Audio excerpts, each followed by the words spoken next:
limits.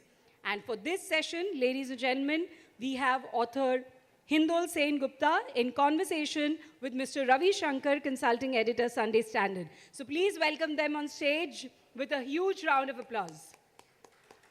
Dr. Sengupta is a multiple award-winning historian, author of 12 books, was trained as a filmmaker at the Mass Communication Research Center, Jamia Millia Islamia, and in History, International Relation, and Business as a Schilling Scholar at Oxford, and a Knight Bagehot Fellow at Columbia University. He has a doctorate in International Relation from the Geneva School of Diplomacy, is a World Economic Forum Young Global Leader as well.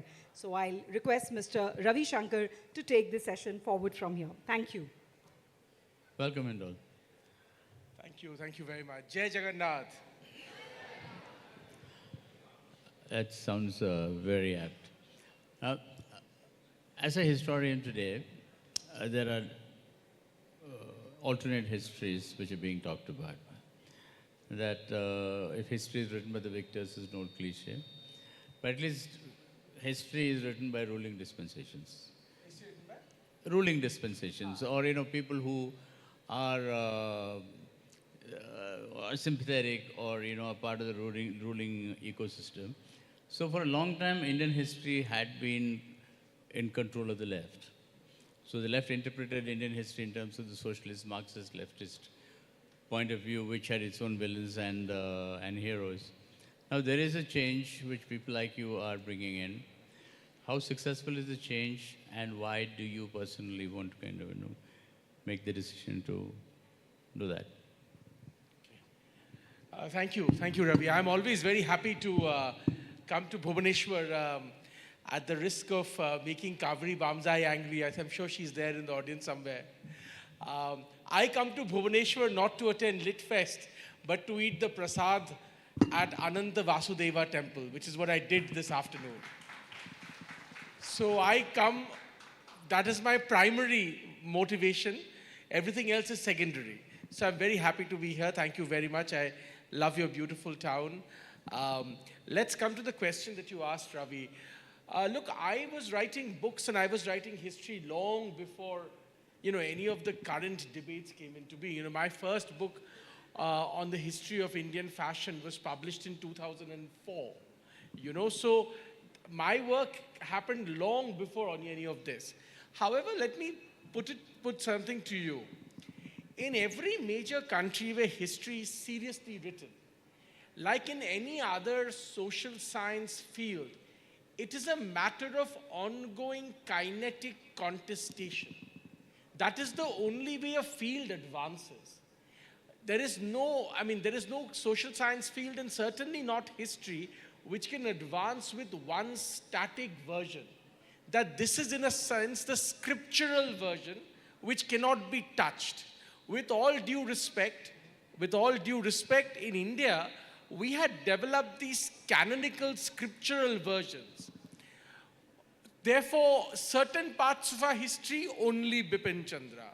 Certain parts of our history, only Romila Thapar. And no disrespect. They did what they did in their own time, space, in the milieu in which they were part of, in the archives that were accessible to them, in the context which they could formulate, which is perfectly fine.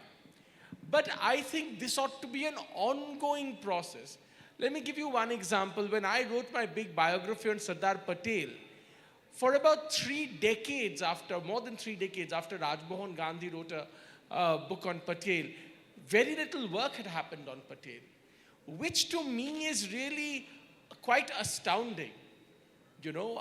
So many years went by before any serious work happened on Ambedkar, and serious Ambedkar work is happening again today. So I think that there was a problem in India. Like in everything else, deification comes very easily to Indians. So therefore, we like to create these almost scriptural versions of history, which I feel is not the right way to proceed. I think history is an ongoing dialogue, even contestation, and that's the way it should be. Today, a whole bunch of us, whether it's me or it's Vikram Sampath or whether it's Manu Pillai, whatever, right? A whole bunch of people are writing their versions of history. Tomorrow there will be another set of people who will write their own. And they might challenge us, they might agree with us. As far as I am concerned, I have no problems with this. This, of course, gets mired in, contemporary politics, but that's unavoidable. See, history is essentially a recounting of facts, it's a putting down of facts. And the lines that connect it are the interpretation of the facts, which comes out of the consequences of the escalation or connection of these facts, right? So facts cannot be disputed. So the question is, are facts being disputed? That's number one. Number two, if you say that interpretations of history, so interpretations of history or their visions of history, doesn't it kind of take away from the completely neutral factuality of history? There is no such thing as neutral history. There is no such thing as neutral anything. But certainly there is no such thing as neutral history. And let's talk about facts for a moment. You mentioned facts. Again, that's not any academic understanding of history doesn't have anything called, absolutely sacrosanct facts. What are absolutely sacrosanct facts? Even the assassination of, say, for instance, Mahatma Gandhi has been seen through many, many eyes. The assassination of, not just Gandhi, but in different parts of the world, different other world leaders, is even today being contested, re-looked at. New facts are emerging, new points of views, all kinds of ways of looking at things. This is an ongoing process. No, the fact that Gandhi was killed cannot be denied. Or the fact that Nehru was killed. But, no, I'm sorry. The but other guy, what caused that killing? Yes, that's that what I'm Gandhi talking about. was killed cannot be denied. But what caused that killing? In what context it happened? All of this is a matter of contestation. And different people have the right to present their, and of course I'm not going into, polemical arguments that people make of the kind that happens on news television, but I'm saying any serious work has to look at evidences, and evidences also, different people will look at the evidences in different ways, through different interpretations, and they will come to their conclusions, which may tomorrow be agreed upon or challenged. And the people doing so should have both the humility and the broad-mindedness to say that, look, there is no such thing as final word, right? We are still writing final word on what Churchill meant, long, long after Churchill is gone. You would know the UK, every year there are new, or almost every other year there are new tomes on Churchill that are being written from all kinds of angles, right? Again, then you might say, well, what are the facts about Churchill?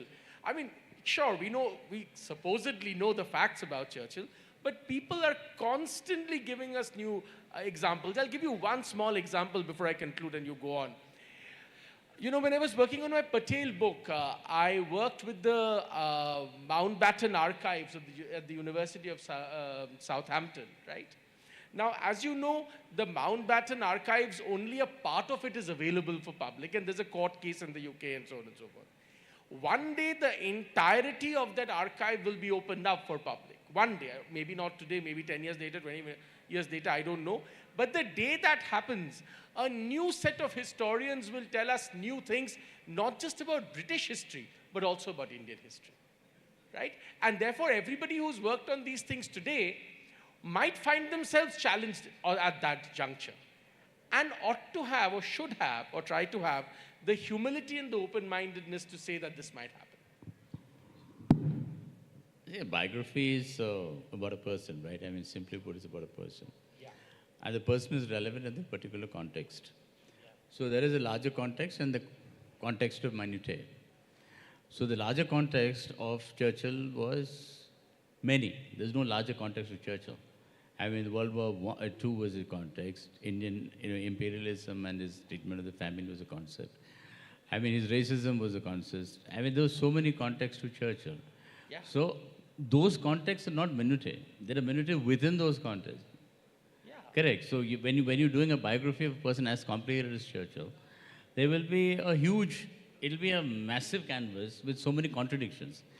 So the challenge before a historian comes into understanding, or into kind of, I would say, harmonizing, into putting into shape, bring into one shape all these contradictions. Am I right? Or looking at, there are certain histories that look at certain aspects, right? I mean, you could write about, for instance, you could write about only one portion of the Churchillian history, right? You could look at only Churchill at war, and that itself could produce probably many volumes, right? You could look at Churchill through the angle of the British aristocratic classes and their rise and fall, and that itself could probably create a few tomes. The same with Gandhi, right? I mean, as you know, Gandhi's own context has been looked at over the years. In Africa now, my apologies, some scholars are, trying to look at Gandhi through lenses that might make some Indians uncomfortable. But, that's their prerogative. We cannot stop them from using those lenses to look at Gandhi. And they're excavating Gandhian archival material, looking at it from a very African point of view, especially Gandhi's period in Africa and later, but especially in his Africa days.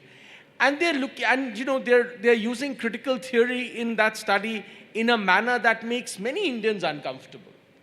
But that's the ride of history, so to speak, Yeah, but there is a karma aspect to it, because Africans, the Dalits were seen as the blacks of India, and so there was a racism towards Dalits, if I can use that thing. And if you look at the spiritual journey of the man, from being a racist in South Africa to being a protector, an anti-racist in India, is it because they existed in an Indian context, or was it because Gandhi had a stake in Indian power or Indian independence? What do you think about that? Well, I think it's very interesting, right?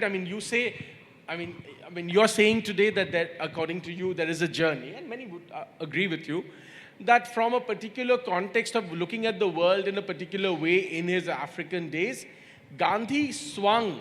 And this is, in a sense, the Ram Guha sort of line of thinking, right?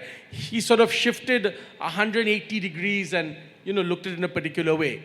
But as you know, many people, especially from a different social milieu, so to speak, and caste scholars, would not agree with this. They would say, if that is true, then the Ambedkarite argument doesn't hold. If he really went through that. And they would argue that he only went through that at one level, so to speak.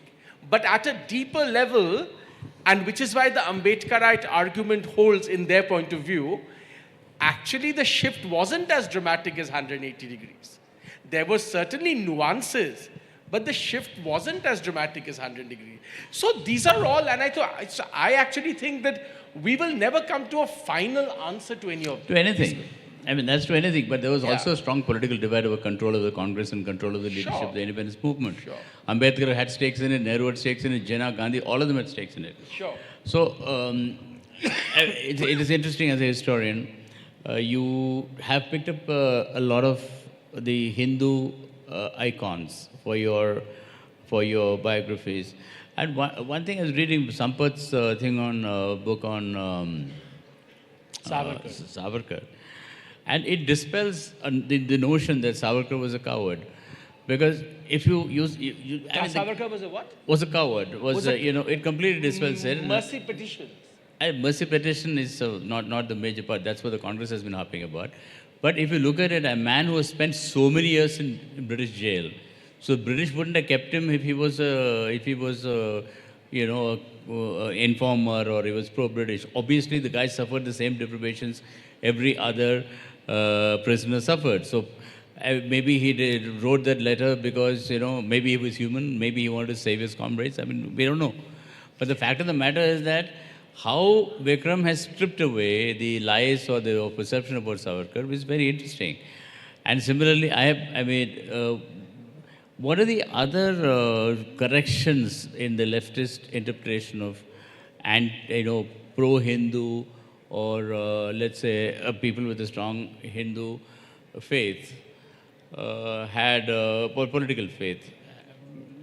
Do you have any subjects in mind which you would I think there are a lot of things that can be said about this. I think the Congress used to be at one point, at its inception, and even perhaps in the Gandhian era, a sort of a giant umbrella organization. Though, of course, I say this, even while I say this, I should caveat by saying certainly Subhash Chandra Bose and his brother never thought so. And they obviously had their own objections with Gandhi and so on and so forth. But having said that, there were many multitudinous points of views within the Congress. And I think, at Oxford, I wrote an essay, which later on, I also published in my new book on the history of the political Hindu movement, which came out this year in America and then in India and so on and so forth, wherein there were certain early conceptions of the nation that were common and commonly shared by everybody.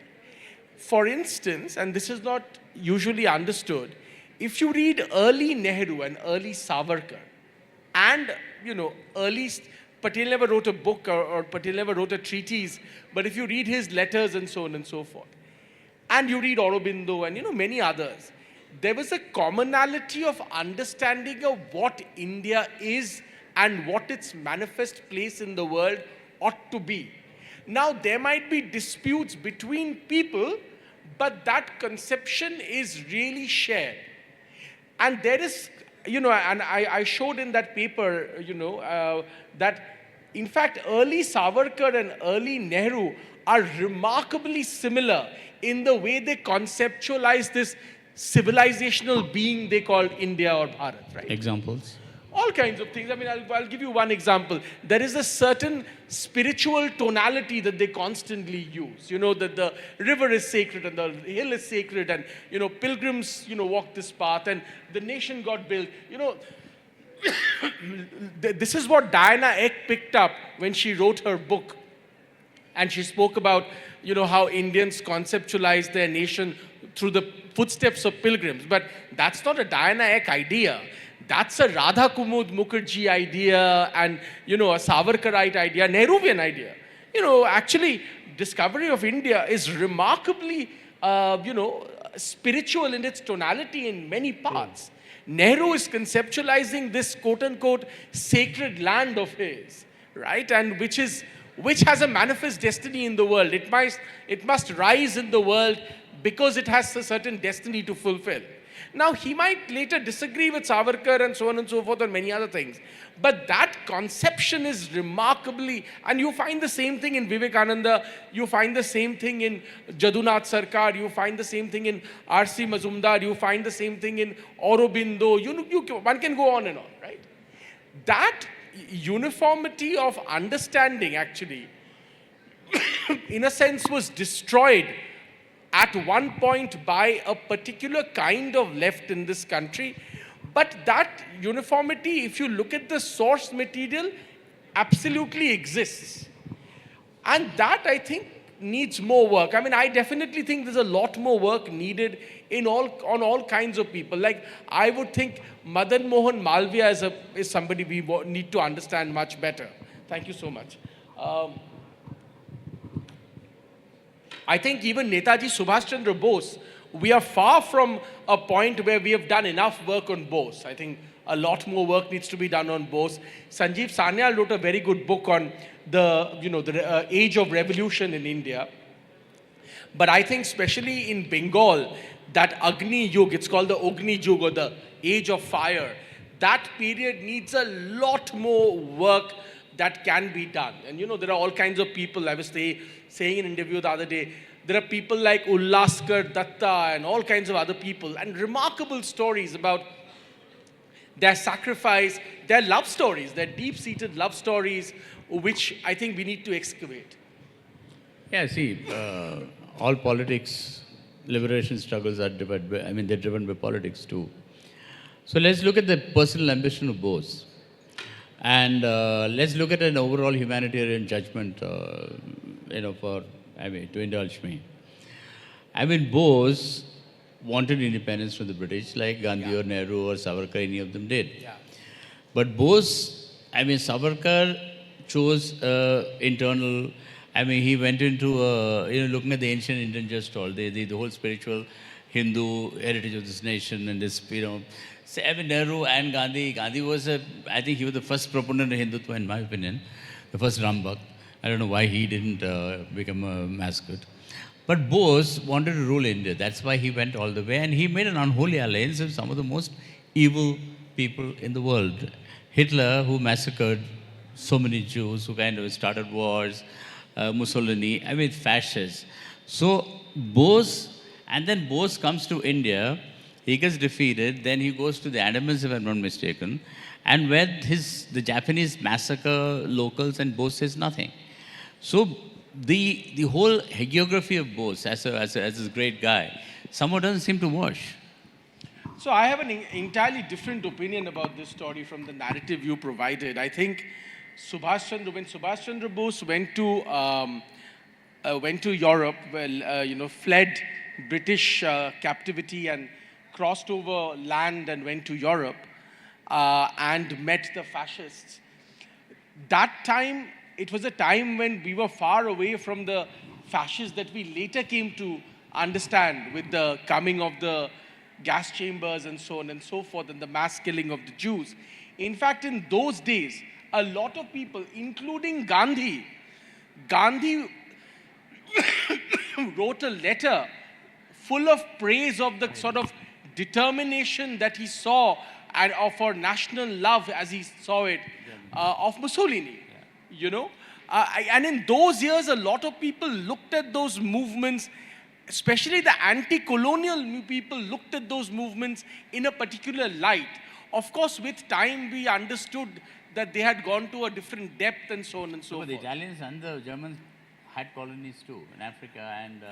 Yes, but you see, their colonies compared to what India had suffered was a very different ball game, at least to people like Bose who had seen that suffering, right? And their idea was at a level also to, I mean, who would they turn to for help to fight the imperial power, you know, which was the behemoth called Great Britain. They had to fight the enemy, they have to befriend the enemy's enemy. However, having said that, I think that, you know, this idea that Bose, I mean, some people say from the extreme left that, oh, you know, this means that he was fine with the gas chambers. That's not true. And I think there's a lot of material that has come out which talks about this. That's absolutely not true. I think they had a particular perspective and context. That context turned out to be wrong, especially in what we subsequently saw with the Nazis. That's absolutely true. But, you know, I'm always surprised at this, and the people, you know, some of the people who make this argument are the most ardent supporters of communism. Communism killed far, far more people under Stalin and Mao than the fascists ever did. So this is not to say one evil is better than the other, not at all. And interestingly, Bose's first protocol was Moscow. Yeah, and of course, so I think we should look at all of these things in the context of that time, what was known to those people. And when we assume today, also, you know, Ravi, we assume today that a lot of the things that seem obvious to us would be known by these people. But it was a different era of communication. I mean, today we think that, oh, they would have known about this also, this also, this also. That's not true. I mean, we forget that this was an entirely different era of communication. This was these were men, both certainly, essentially a man who was fleeing, you know, across the most desolate, you know, terrain and, you know. Very adventurous journey too. It's a crazy journey, right? It's heroic, absolutely heroic, yeah. Afghanistan and, you know, dressed like an Afghan Yeah. and all kinds of things, right? Crazy stuff. So it's an incredible story. So I think we also should look at these people, including Gandhi, I must say. And, you know, I am not somebody who is a huge critic of Gandhi, and I know some people are, but I think Gandhi also we should look at with some degree of empathy and context. What happens in India is that, and I must say this, either we write hagiographies or we are so irrationally critical True. that we are trying our best to essentially character assassinate that person. And make a noise, be known. And make a noise, right? We are not able to often in these debates, especially after social media, get a really holistic, nuanced picture. And I think the kind of work that many of us do, you know, is an attempt towards that. If you look at again, when I was saying, talking about the left domination of Indian academia, especially the historical world of academia, Yeah. the way the freedom struggle has been portrayed and taught even more dangerously, Yeah. but the centrality is the Congress party and the sub-centrality was Gandhi and Nehru, right? As a result, the rest were all appendages. Okay, Patel got some importance because he was a man who created modern India. But the rest were all, they were not really central to the issue. They were all like satellites, right? While there is a huge alternate history of India which did not base itself on non-violence. There were patriots like Bhagat Singh, there were patriots like Chandrasekhar Azad, there were kings like Paisha Raja, there were kings that Raju, Telugu, Telangana. There were so many of them. But they are not part of the Indian freedom movement. So do I expect, I mean, I'm asking you the historian, I'm asking you the historian who could probably be an astrologer, do you see an alternate sort of a historian emerging who will address these people and bring them into the mainstream as valid heroes as any congressman? I totally agree with you. I think time has come when we should write we have always written a non-violent history of India's freedom struggle. I think the time has come when we wrote a definitive violent history of India's freedom struggle. I think it's very important. I think there are many, many heroes we have left out in this process. I mean, I'll give you one example who's a sort of strange combination of violent and non-violent, right? I mean, look at Aurobindo. Aurobindo, people forget, was as a child sent away to England so that all the Indianness is stripped out of him. Aurobindo almost was a test case of converting an Indian into a perfect European, a perfect Englishman. He was taught European languages, he was taught everything that a classic English gentleman should know. Aurobindo excels in everything, but at the ICS examination excels in everything, but finally defies his father, does not sit for the final horse riding test, comes back to India. Right? Comes back to India, becomes works with the Maharaja and then becomes a revolutionary.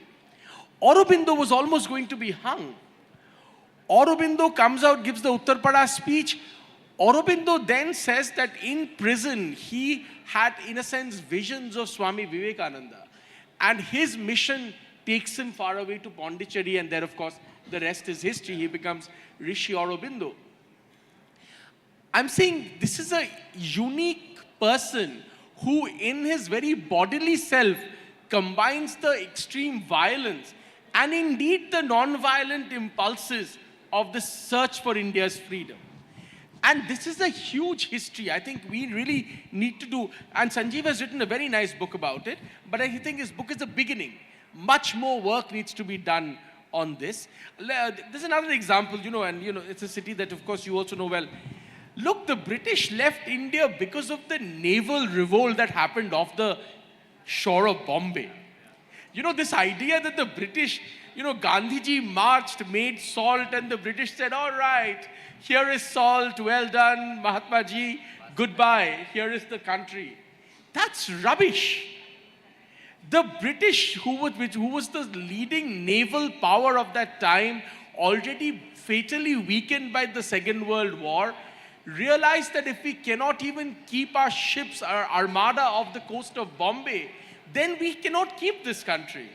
So they, in fact, and you would of course know, they preponed, as we like to say in India, preponed their exit and ran away. Whereas we created this myth that, we marched in pristine white khaddar, and we made salt, and we sang some bhajans, and the British were so moved. They were such good human beings, such good people, that they said, no, we must let this country go, and walked away. What rubbish. What rubbish. These are lies that have been told to us. I'm not discounting, please don't misunderstand me. Not at all. I'm not discounting the power of Gandhiji's message or what the Congress party of that time did. But I'm saying we have to be realistic about the real politique behind it, right? See, Gandhi tapped into the ancient Hindu concept of the sage, the ascetic, the lonely man, expounding Hindu spirituality for freedom, etc., etc. So you're really tapping into an old Hindu thing. Anyway, that apart, it's still one thing which hasn't changed from 1947 to today is that the history of India and the interpretations of power, or the exercise of power, influence rather, over minds, is always North India. All the great guys who are supposed to have, been the major heroes in the vanguard of the independence were from the North. So, I mean, if you look at the sheer number of people from the North vis-a-vis the number of people, say, from Orissa or from, except Bengal, of course, from Orissa or, the South. The South has been completely ignored comparatively. Like, I mean, there have been great heroes like Paisa Raja who never written about. Nobody even knows about it. If I ask anybody in Orissa or Delhi who's Paisa Raja, they wouldn't know. So the same thing is happening in today's kind of concept. It is being, determined by the Hindi-speaking, the North Indian, northern provinces thing. Why isn't any historian coming up to correct it? So look, I mean, I fundamentally agree with you that there is a problem, right? And let me explain how I see the problem. A lot of my work in the last few years at least has been in international relations, right? Which is what I also teach and so on and so forth. Now, if you look at IR, Ravi, in the West, even today, even as you and I speak here, they are still talking about the contestation between America and China using the Peloponnesian Wars. They are still referring everything back to the Greeks. In IR, we talk about the Thucydides trap, right? Thucydides trap explains why a relatively strong, stable, great power, what happens when an emerging power challenges it, right? What does the Thucydides trap have to do with us? If you ask me, I am far more interested in Martanda Varma beating the Dutch East India Company in the Battle of Kolachal, which is the first ever Asiatic principality to beat a great European naval power. But Indians are not taught that history. Indian students of IR also are taught about the Thucydides trap, which is absolutely ridiculous. It is often asked in Indian IR, why doesn't India have a grand strategy? How will it have a grand strategy? No. It has no history of its own to build a grand strategy on. So if you look at it, it almost suggests that there are many Indias. I mean, it's not one India. So did Patel fail? I'm serious. I mean, did Patel fail in he created a geographically coherent India, but did he fail in kind of creating an India of the mind, an India of one spirit, an India of one conscience? So I'm an optimist in this. I actually think a lot of these things are changing. Today, I'll give you one small example. We finally are beginning to see, in some ways, a pan-Indian commercial movie. And that has been triggered by the South. It's been triggered by people like, Prabhas and Bahubali and, RRR and all of that, right? And we are seeing this intermingling of quote-unquote northern Bollywood stars, though Bombay is not really north, but still, let's just say, whatever, right, the Hindi-speaking stars and southern Indian stars, so to speak, right? To create movies that the entire of India is enjoying. These are pan-India products. And I am very optimistic that we are beginning to build cultural products that can be enjoyed across the board. It's incredible. Even though Prabhas's film on the Ramayana, of course, did not do well at all, and for good reason, but do you know there's this wonderful video, I will share it with you separately. There's this wonderful video I saw of the lead singers, right, of that song they made, Jai Shri Ram, Jai Shri Ram. They are singing that entire song in Kannada, in Tamil, in Malayalam, in all the southern Indian languages, verse by verse, and only the chorus is Jai Shri Ram. And you can see, and I think this was an event somewhere in northern India, and you can see hundreds and thousands of people cheering. I really feel, I was just tweeting the other day that today children in India should be taught as their third language, as I was taught Hindi back in the day in Kolkata. So we're all. They should be taught Kannada, they should be taught Tamil, they should be taught Gujarati, because that's where the jobs are. Tomorrow you might be working in Chennai or Bangalore. I'd love to. My office is in Chennai. My head office is in Chennai. There you are. So I think this is changing. I also think we should build a narrative for that change.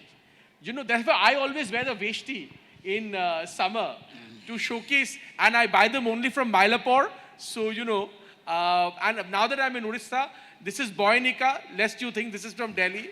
So, and this is Puri, by the way. So I like to embrace my India. Interesting, because if you look at it, Ram was born in the north. Correct. He started his vanvas in the thing, but his greatest, moment of victory was in South India. And this is such an important point you've hit upon, Ravi. You think about it. All our great sages did a parikrama, right? Adi Shankaracharya went left, north to south, left to right, and so on and so forth, right? East to west. Look at Vivekananda. What does he do? He says, I have to discover the country, goes up and down. Okay, if you don't like spiritual figures, what about Gandhi? What about Nehru? They all did the same thing. So therefore, I think this is a long Indian tradition. We should not forget it. And there is a lot of value in constantly reminding ourselves of this tradition. Whether you like spirituality or not, this is equally a secular tradition. So we should really embrace this tradition. Yeah, so I think she's my policeman of the debate is here. My last question. There is a lot of, in the current situation, it's getting less. Mythology and history being almost the same in the beginning of this decade and slowly kind of becoming more sensible. But how much of mythology is history? Because a lot of history is mythology.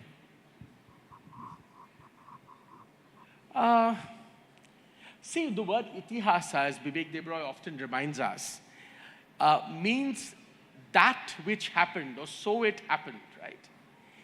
I think while we should not overstretch this idea and try to exactly carbon date the Ramayana and Mahabharata, which I think is a bit silly, I also do think at the same time, we shouldn't forget that today, even as we sit here, the Ayodhya that was mentioned in the Ramayana exists. The Kurukshetra that was mentioned in the Mahabharata exists. Today I went to the Ananta Vasudeva temple and I was messaging somebody outside India who was asking me, what did you do? I said, they wouldn't understand prasad, so I said, I just had lunch at an 800-year-old temple. They were flummoxed that there was an 800-year-old temple, not even in Delhi, Mumbai, and all the places they've heard about, in Bhubaneswar. And I told them that, that's just one among countless such temples that are there only in Bhubaneswar. So we should be cognizant. We should be cognizant of the fact that while we should not draw very simplistic, oversimplified connections between mythology and history, and we should not go looking for flying chariots and, nuclear weapons. Somebody said internet in the Mahabharata. That's a bit silly. But we should also understand that India does have a, the Rakhigari digs are showing us that our history is perhaps much older. Yep. So we should have a certain humility about this. Actually, Ravi, the thing is, as a journalist, you will appreciate, Indians somehow, in a sense, lack humility in every profession, whether they are journalists or historians or business people. I think we should all have a little bit of humility about the riches of our own country. And as a journalist, I can see that, since you're a journalist, I can see exactly. that we're the same, in the same boat. So I'm just saying that, we should all have a certain humility about our own country, which can surprise us yet. I know. So what kind of humility do you recommend? I think the humility that we ought to have is that there are things that we don't know. Yeah, but that's a human condition, right?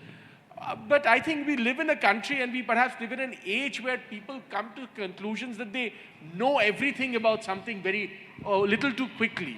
I think we should have some space for the unknown, which I think would be wonderful. Yeah, but that's a quest of mankind, not to unravel the unknown. Yes, But that's what history too is.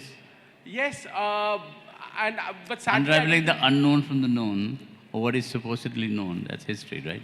yes, but I think today, especially in our polemical debates, everybody seems to know something so fervently that a lot of the things that ought to be grey gets wiped out and becomes black and white, which perhaps a little more nuanced. That is very true.